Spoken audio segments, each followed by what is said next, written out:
This is Still Here Hollywood's 10-minute takes, bite-sized chapters of our favorite chats with the stars. I'm Steve Kmetko. Here's the third of 6 chapters with actor and host Jerry O'Connell from Jerry Maguire. I got an agent. I signed with William Morris. It was a big deal. I was back, and one of the first auditions that my new William Morris agent got me was for Jerry Maguire, to meet Cameron Crowe, who wrote and directed Jerry Maguire. And I auditioned for the agent, who was the agent who fired the football player and all that stuff. And I was 21, I was young. And I got along in the audition process as the agent. And I was really just copying my agent at William Morris that I had just signed with, who was a pretty fast-talking, really good agent. And I met Tom Cruise for a screen test. Screen tests are really big deals. They give you a script. You meet Tom Cruise. I mean, that's a huge deal. And when you see Tom Cruise, it's surreal. It's Tom Cruise. And by the way, he looks like Tom Cruise. He sounds like Tom Cruise. He feels like Tom Cruise. But you're talking to him. It's almost interactive. This is before AI. So, I mean, it was really something special. But I read for it, and physically, I was 20, 22, 21, 22 maybe. Yeah, 22. And there was a role for a recent college graduate, a first number one in the NFL draft pick. And they saw me, and I think physically they thought, there's our man. Yeah, he looks more like a young athlete than he does like an agent who's a contemporary of Tom Cruise's, And when I read as the agent part in the screen test, I just felt like it wasn't no one was laughing. There were other producers in the room, and it just didn't click. And I remember I was waiting out by the car, by my valet. I rented a car, and I remember thinking, wow, that didn't go well. I didn't get that. You could just feel it. And an assistant came out and said, hey, will you come back in? And so, of course, I ran back in, and I thought they were going to say, hey, that didn't go well. Let's try a couple other. And they said, will you read this part? And they gave me, in acting, they call it cold sides. So it's like a cold script. So you haven't rehearsed it. But it's funny, I knew as an actor, when you got a cold script, that was a real opportunity because there were zero expectations on you. You didn't have time to prepare, so you could read lines. And basically, when you got a cold script, your job as an actor, these are actor tricks I'm giving all the actors listening right now, your job is to do whatever they tell you to do. And if you do it, if they say go left, go hard left. If they tell you to do it with a Russian accent, just come out and do like fool, like Boris Badenov, like all completely Boris, go crazy with the accent. And there is no wrong way when you have a cold script. And by the way, I learned that from failing a number of times with cold scripts. They said, we want you to play this role of this young quarterback that's in the script, and he's from Odessa, Texas. This was like right around the time of like Friday Night Lights. So man, I went in there and I just like completely like did like a full like Texas, full on. And I just thought like, I'm just going to do an imitation of Sam Elliott. I'm just going to do Sam Elliott. Like how would Sam Elliott, what would like WWSD, what would Sam do? And I did a complete Sam Elliott imitation and tried to go completely calm around Tom Cruise, who was sort of frenetic and being Jerry Maguire in these scenes.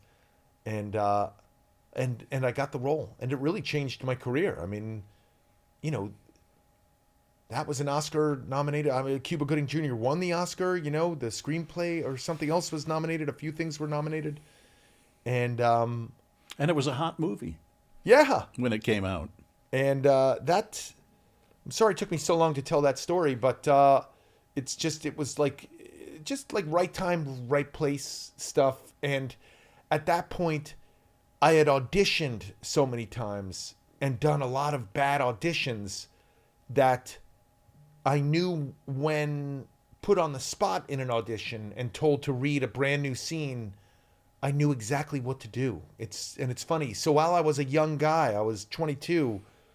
I wasn't green at that point. I had done thousands of commercial auditions and done enough bad auditions to know that when someone gave you a new script, exactly what to do. It was funny. I knew the tricks.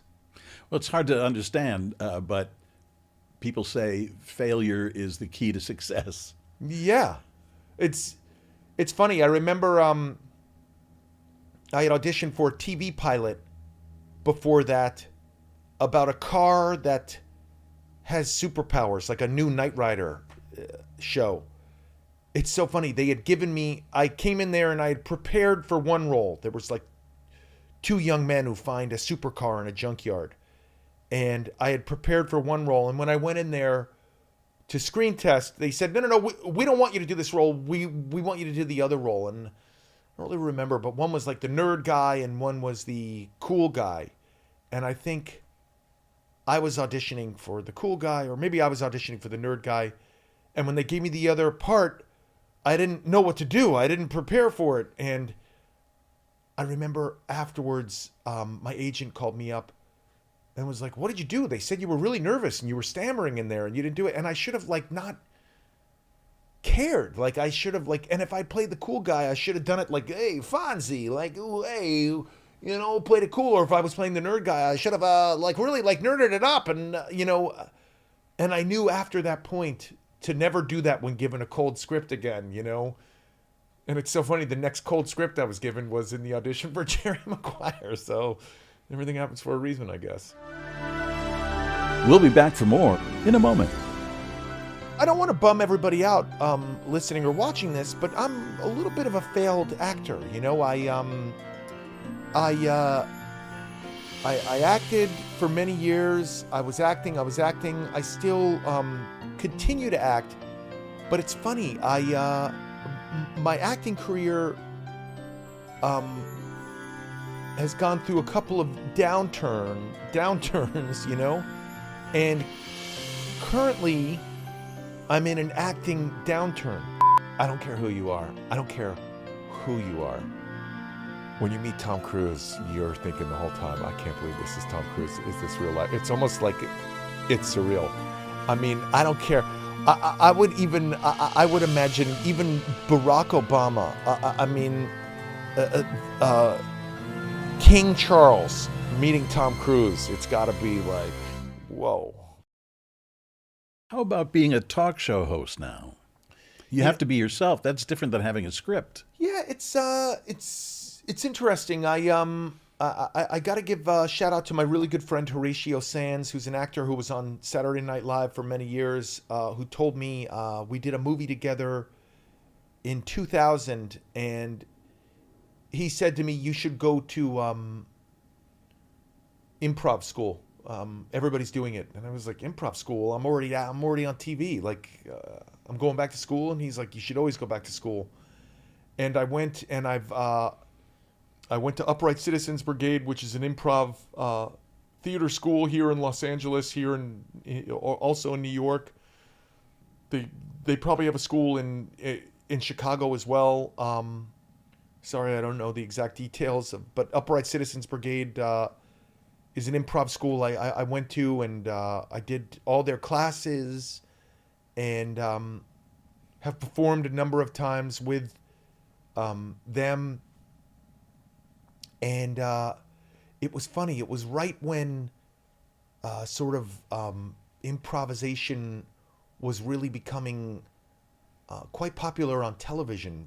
Shows like The Office and everything, where things were lightly scripted, Curb Your Enthusiasm. These are things that are lightly scripted, were becoming sort of all the rage. And It really, like, improv really teaches you to just, for me, what it taught me was to basically just listen to other people, to listen to what everybody's saying, to not listen to yourself, to listen to others. To watch the next chapter, click the box. If you're listening and download our episodes, it should start in a moment.